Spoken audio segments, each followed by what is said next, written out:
ಭಾರತ ಪಾಕಿಸ್ತಾನ ನಡುವೆ ಕದನ ವಿರಾಮ ಘೋಷಣೆಯಾಗಿದೆ. ಈ ಕುರಿತಾಗಿ ಅಮೆರಿಕ ಅಧ್ಯಕ್ಷ ಟ್ರಂಪ್ ಅಧಿಕೃತವಾಗಿ ಹೇಳಿದ್ರು. ಅದಾದ ನಂತರದಲ್ಲಿ ವಿದೇಶಾಂಗ ಕಾರ್ಯದರ್ಶಿಗಳು ಮತ್ತು ವಿದೇಶಾಂಗ ಪಾಕಿಸ್ತಾನದ ಸಚಿವರು ಈ ಬಗ್ಗೆ ಒಪ್ಪಿಕೊಂಡಿದ್ದಾರೆ.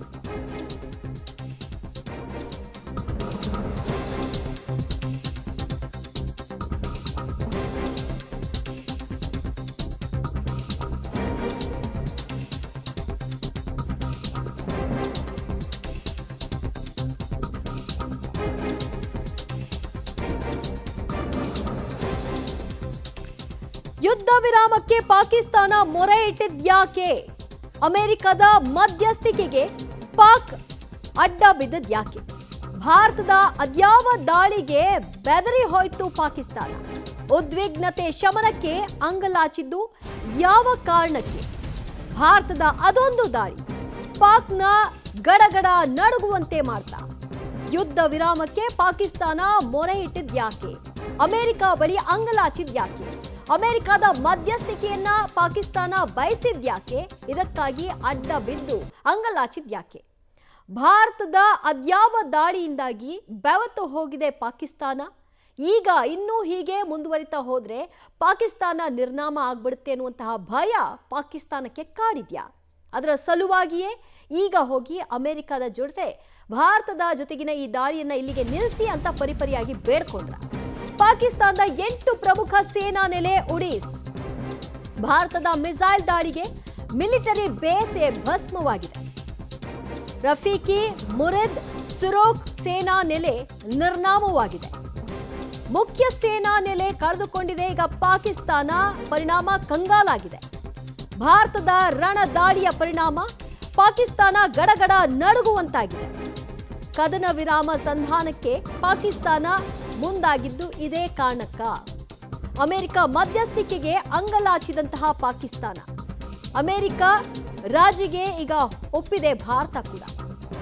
ಅದು ಮಾತುಕತೆಯ ನಂತರದಲ್ಲಿ ಇದು ಫಲಪ್ರದವಾಗುತ್ತಾ ಇಲ್ವಾ ಅನ್ನೋದು ಡಿಸೈಡ್ ಆಗುತ್ತೆ ಮೇ 12ನೇ ತಾರೀಕು. ಆದರೆ ಅದಕ್ಕೂ ಮುಂಚಿತವಾಗಿ ಯಾವ ಕಾರಣಕ್ಕಾಗಿ ಯುದ್ಧಕ್ಕೆ ನಾವು ರೆಡಿ ಅಂತ ಹೇಳಿದಂತಹ ಪಾಕಿಸ್ತಾನ ಹಿಂಬದಿಯಲ್ಲಿ ಹೋಗಿ ಅಮೆರಿಕದ ಕೈಕಾಲು ಕಟ್ಕೊಂಡು ಇದನ್ನ ಇಲ್ಲಿಗೆ ನಿಲ್ಲಿಸಿ ಕದನ ವಿರಾಮ ಘೋಷಿಸಿ ಅಂತ ಅಂಗಲಾಚಿತು ಅನ್ನುವಂತಹ ಪ್ರಶ್ನೆ. Stop all firing and military action on land and in the air and sea with effect from 1700 hours Indian Standard Time today. Instructions have been given on both sides to give effect to this understanding. The Directors General of Military Operations will talk again on the 12th of May at 1200 hours. Thank you.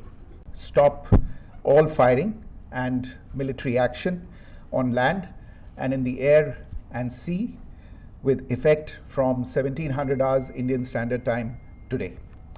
Instructions have been given on both sides to give effect to this understanding. The Directors General of Military Operations will talk again on the 12th of May at 1200 hours. Thank you. ಮತ್ತಷ್ಟು ಮಾಹಿತಿ ಕೊಡ್ತಾರೆ ನಮ್ಮ ಪ್ರತಿನಿಧಿ ರವೀಶ್.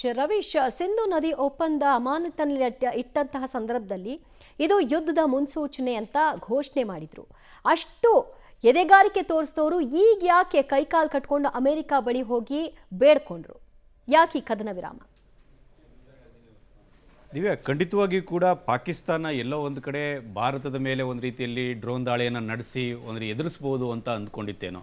ಆದರೆ ಭಾರತದಿಂದ ಪ್ರತ್ಯುತ್ತರ ಜೊತೆಗೆ ವಾಯು ಸೇನಾ ನೆಲೆಗಳ ಮೇಲೆ ಆಗಿರ್ತಕ್ಕಂಥ ದಾಳಿ ಏನಿದೆ ಅದನ್ನು ಪಾಕಿಸ್ತಾನ ಇನ್ನೂ ಕೂಡ ಅರಗಿಸ್ಕೊಳ್ಳೋಕ್ಕಾಗ್ತಾ ಇಲ್ಲ. ಜೊತೆಗೆ ಅದನ್ನು ನಾಶಪಡಿಸಿದಂಥ ರೀತಿಯಲ್ಲೂ ಕೂಡ ಪಾಕಿಸ್ತಾನ ಒಂದು ರೀತಿಯಲ್ಲಿ ಬೆಚ್ಚ ಬಿದ್ದಿದೆ. ಹಾಗೆ ಕಳೆದ 48 ಗಂಟೆಗಳಿಂದಲೂ ಕೂಡ ನಿರಂತರವಾಗಿ ಈ ಒಂದು ಮಾತುಕತೆ ನಡೀತಾ ಇತ್ತು. ಪಾಕಿಸ್ತಾನ ಈ ಒಂದು 2 ದಿನಗಳ ನಡೆಯುವಂಥ ದಾಳಿ ಮೊದಲೇ ಅಮೆರಿಕ ಹೋಗಿ ಒಂದು ಕೈಕಾಲನ್ನು ಕಟ್ಟಿ ಅವ್ರ ಮುಂದೆ ನಿಂತಿತ್ತು. ದಯಮಾಡಿ ಈ ಒಂದು ಇದನ್ನು ತಡಿಬೇಕು, ದಾಳಿಯನ್ನು, ಭಾರತದ ದಾಳಿಯನ್ನು ಒಂದು ರೀತಿಯಲ್ಲಿ ಅಗ್ರೆಸಿವ್ ಆಗಿ ಒಂದು ರೀತಿಯಲ್ಲಿ ದಾಳಿ ಮಾಡ್ತಾ ಇದ್ದಾರೆ ಅಂತ. ಆದರೆ ಭಯೋತ್ಪಾದನೆ ವಿಚಾರದಲ್ಲಿ ಯಾವುದೇ ಕಾರಣಕ್ಕೂ ಕೂಡ ನಾವು ರಾಜಿ ಇಲ್ಲ. ನಾವು ನಾಗರಿಕರ ವಿಚಾರದಲ್ಲಿ ನಾಗರಿಕರ ಮೇಲೆ ಯಾವುದೇ ರೀತಿಯ ದಾಳಿಯನ್ನು ಮಾಡಿಲ್ಲ ಅಂತ ಪದೇ ಪದೇ ಭಾರತ ಹೇಳ್ತಾನೆ ಬಂದಿತ್ತು. ಆದರೂ ಕೂಡ ಪಾಕಿಸ್ತಾನ ಎಲ್ಲ ಒಂದು ಕಡೆ ಉಗ್ರರನ್ನು ಒಂದು ರೀತಿಯಲ್ಲಿ ಬೆಂಬಲಿಸಿ ಜೊತೆಗೆ ಉಗ್ರರ ಜೊತೆ ಒಂದು ಅಂತ್ಯ ಸಂಸ್ಕಾರದಲ್ಲೂ ಕೂಡ ಭಾಗವಹಿಸಿ ಎಲ್ಲ ಒಂದು ಕಡೆ ನಾವು ಉಗ್ರರ ಪರ ಇದ್ದೀವಿ ಅಂತಲೂ ಕೂಡ ಒಂದು ರೀತಿಯಲ್ಲಿ ತೋರಿಸ್ಕೊಂಡಿತ್ತು. ಆ ಕಾರಣಕ್ಕೋಸ್ಕರವಾಗಿಯೇ ಭಾರತ ಒಂದು ರೀತಿಯಲ್ಲಿ ಮತ್ತಷ್ಟು ಕೆರಳಿತು. ಅವರು ನಾಗರಿಕರ ಮೇಲೆ ಒಂದು ರೀತಿಯಲ್ಲಿ ಡ್ರೋನ್ ದಾಳಿಯನ್ನು ನಡೆಸಿದಂತಹ ಸಂದರ್ಭದಲ್ಲೇ ಒಂದು ರೀತಿಯಲ್ಲಿ ಭಾರತದಿಂದ ಪ್ರತ್ಯುತ್ತರ ಹೋಗಿತ್ತು. ಆ ಕಾರಣಕ್ಕೋಸ್ಕರವಾಗಿ ಮೂಲಕವಾಗಿ ಎಲ್ಲೋ ಒಂದು ಕಡೆ ಪಾಕಿಸ್ತಾನ ಮುಂದೆ ಒಂದು ರೀತಿ ದೊಡ್ಡ ಮಟ್ಟದ ಅನಾಹುತ ಆಗ್ಬೋದು ಅಂತ ತಿಳಿದು ಅಮೆರಿಕದ ಮುಂದೆ ಹೋಗಿ ನಿಂತಿತ್ತು. ದಯಮಾಡಿ ಈ ಒಂದು ಕದನ ವಿರಾಮವನ್ನು ಘೋಷಣೆ ಮಾಡಬೇಕು, ನೀವು ಭಾರತಕ್ಕೆ ಹೇಳಿ ಅಂತ. ಈ ಸಂದರ್ಭದಲ್ಲಿ ಭಾರತದಿಂದ ಕೂಡ ಒಂದು ರೀತಿಯಲ್ಲಿ ಖಡಕ್ಕಾಗಿ ಒಂದು ರೀತಿಯಲ್ಲಿ ಉತ್ತರವೂ ಕೂಡ ಇತ್ತು. ಅಂದರೆ ನಾವು ಭಯೋತ್ಪಾದನೆ ವಿಚಾರದಲ್ಲಿ ಯಾವುದೇ ರೀತಿ ರಾಜಿ ಆಗೋದಿಲ್ಲ. ಭಯೋತ್ಪಾದನೆ ವಿಚಾರದಲ್ಲಿ ನಾವು ಯಾವ ರೂಪಗಳನ್ನು ತಾಳ್ತಾ ಇದ್ದೇವೆ ಅದು ಮುಂದುವರಿಯುತ್ತೆ, ಈಗಲೂ ಕೂಡ ನಡೆಯುತ್ತೆ ಅಂತ ಕೂಡ ಖಡಕ್ಕಾಗಿಯೇ ಒಂದು ರೀತಿಯಲ್ಲಿ ವಾರ್ನ್ ಮಾಡಿತ್ತು. ಅದಕ್ಕೂ ಕೂಡ ಪಾಕಿಸ್ತಾನ ಒಂದು ರೀತಿಯಲ್ಲಿ ಒಪ್ಕೊಂಡಂತಿದೆ. ಇದು ಒಂದು ರೀತಿಯಲ್ಲಿ ಅನ್ಕಂಡೀಷನಲ್ ಒಂದು ರೀತಿಯಲ್ಲಿ ಕದನ ವಿರಾಮ ಅಂತ ಕೂಡ ಹೇಳಲಾಗ್ತಾ ಇದೆ. ಆದರೆ ರಾಜತಾಂತ್ರಿಕವಾಗಿ ಆಗಿರ್ತಕ್ಕಂತಹ ಸರ್ಜಿಕಲ್ ಸ್ಟ್ರೈಕ್ ಏನಿತ್ತು ಅದು ಮುಂದುವರಿಯುತ್ತೆ ಅಂತ ಕೂಡ ಈಗಾಗಲೇ ಮೂಲಗಳು ತಿಳಿಸಿರ್ತಕ್ಕಂಥದ್ದು. ಸರ್ಕಾರದಿಂದ ಅಧಿಕೃತ ಮಾಹಿತಿ ಒಂದು ರೀತಿಯಲ್ಲಿ ಇದಾಗಬೇಕಾಗಿದೆ. ಆದರೆ ಪ್ರಮುಖವಾಗಿ ಆ ಒಂದು ಪಾಕಿಸ್ತಾನದ ಒಂದು ವಾಯು ನೆಲೆಗಳ ಮೇಲೆ ಆಗಿರ್ತಕ್ಕಂಥ ಒಂದು ದಾಳಿ ಏನಿತ್ತು ಅದು ಪಾಕಿಸ್ತಾನಕ್ಕೆ ದೊಡ್ಡ ಮಟ್ಟದ ಹೊಡೆತ ಕೊಟ್ಟಂಗಾಗಿರ್ತಕ್ಕಂಥದ್ದು ಅಂತ ಹೇಳಲಾಗ್ತಾ ಇದೆ. ಅದರಲ್ಲೂ ಕೂಡ ನೂರ್ ಖಾನ್ ಏರ್ ಬೇಸ್ ಏನಿದೆ, ರಾವಲ್ಪಿಂಡಿಯಲ್ಲಿ ಇರ್ತಕ್ಕಂಥ ನೂರ್ ಖಾನ್ ಏರ್ ಬೇಸ್, ಇದ್ರ ಮೇಲೆ ಆಗಿರ್ತಕ್ಕಂಥ ದೊಡ್ಡ ಮಟ್ಟದ ದಾಳಿ ಆಗಿದೆ. ಹಾಗಾಗಿ ಇದನ್ನ ಪಾಕಿಸ್ತಾನ ಒಂದು ರೀತಿಯಲ್ಲಿ ಅರ್ಗಿಸ್ಕೊಳ್ಳೋಕೆ ಆಗ್ತಾ ಇಲ್ಲ. ಅದ್ರ ಜೊತೆಗೆ ಮುರಿದ್ ಏರ್ ಬೇಸ್ ಕೂಡ ಚಕ್ವಾಲದಲ್ಲಿ ಇರ್ತಕ್ಕಂಥದ್ದು, ಅದ್ರ ಮೇಲೂ ಕೂಡ ದಾಳಿ ಆಗಿರ್ತಕ್ಕಂಥದ್ದು. ಅದ್ರ ಜೊತೆಗೆ ರಫೀಕ್ ಏರ್ ಬೇಸ್ ಮೇಲೂ ಕೂಡ ಆಗಿರ್ತಕ್ಕಂಥದ್ದು. ಅಂದರೆ ಪ್ರಮುಖವಾಗಿರ್ತಕ್ಕಂಥ 4-5 ಏರ್ ಬೇಸ್ ಮೇಲ್ಗಳಾಗಿರ್ತಕ್ಕಂಥ ದಾಳಿ ಏನಿದೆ ಇದು ಒಂದು ರೀತಿಯಲ್ಲಿ ಪಾಕಿಸ್ತಾನ ಪತ್ರಗುಟ್ಟಿದೆ. ಆ ಕಾರಣಗಳಿಗೋಸ್ಕರವಾಗಿ ಪಾಕಿಸ್ತಾನ ಭಾರತದ ಮುಂದೆ ಒಂದು ರೀತಿಯಲ್ಲಿ ಅಂಗಲಾಚಿರ್ತಕ್ಕಂಥದ್ದು. 48 ಗಂಟೆಗಳ ಮಾತುಕತೆ ಫಲಪ್ರದ ಆದ ಬಳಿಕ ಟ್ರಂಪ್ ಅವರೇ ಮೊದಲು ಅದನ್ನು ಘೋಷಣೆ ಮಾಡಿದ್ದಾರೆ, ಪಾಕಿಸ್ತಾನ ಮತ್ತು ಭಾರತದ ನಡುವಿನ ಕದನ ವಿರಾಮ ಘೋಷಣೆ ಅಂತ ಕೂಡ. ಅದಾದ ಬಳಿಕ ಅಮೆರಿಕದ ವಿದೇಶಾಂಗ ಕಾರ್ಯದರ್ಶಿ ಒಂದು ರೀತಿಯಲ್ಲಿ ಟ್ವೀಟ್ ಮಾಡಿ ಘೋಷಣೆ ಮಾಡಿರ್ತಕ್ಕಂಥದ್ದು.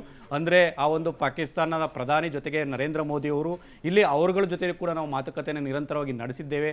ಜೊತೆಗೆ ಪಾಕಿಸ್ತಾನದ ವಿದೇಶಾಂಗ ಸಚಿವರ ಜೊತೆಗೆ ಭಾರತದ ವಿದೇಶಾಂಗ ಕಾರ್ಯದರ್ಶಿ ಜೈಶಂಕರ್ ಅವರ ಜೊತೆ ಕೂಡ ನಾವು ಮಾತುಕತೆಯನ್ನು ಕೂಡ ನಡೆಸಿದ್ದೇವೆ. ಎರಡೂ ದೇಶಗಳು ಕೂಡ ಒಪ್ಕೊಂಡಿದೆ ಅಂತ ಕೂಡ ಅಮೆರಿಕ ಮಧ್ಯಸ್ಥಿಕೆಯನ್ನು ವಹಿಸಿ ಈ ಒಂದು ಕದನ ವಿರಾಮವನ್ನು ಕೂಡ ಅಧಿಕೃತವಾಗಿ ಪ್ರಕಟಣೆ ಮಾಡಿದ ಬಳಿಕ ಪಾಕಿಸ್ತಾನದ ಕಡೆಯಿಂದ ಕೂಡ ಅಧಿಕೃತವಾಗಿ ಘೋಷಣೆ ಆಯಿತು, ಮತ್ತೆ ಭಾರತದಿಂದಲೂ ಕೂಡ ಅಧಿಕೃತವಾಗಿ ಘೋಷಣೆ ಆಗಿರ್ತಕ್ಕಂಥದ್ದು. ದಿವ್ಯಾ.